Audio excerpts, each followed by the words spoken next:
Ito po ang aking tuturo sa inyo ay para hindi ka lagi namumblema tungkol sa usapin ng pera. Ito po ay iaadya ka lagi kung saan lagi ikaw ay suswertihin. Isa po ito sa mga sikreto upang sa ganun, kayo po ay mas mabilis kumita or kaya nakakaisip ka ng mga bagay kung paano ikaw ay magiging matagumpay na dito pala ikaw ay yayaman. Ito po isa sa mga sikreto na pangatak ng swerte lalo na tungkol sa usapin ng pera. Gawin niyo po ito ng mga bandang alas 7 ng umaga na nakarap ka sa gawing silangan.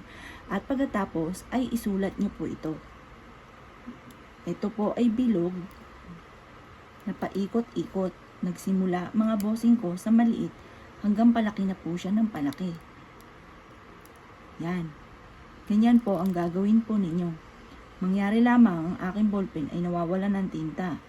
Mas maganda paulitin niyo pa po muli siya mga bossing. At habang ikaw ay nagwi-wish ng paulit-ulit.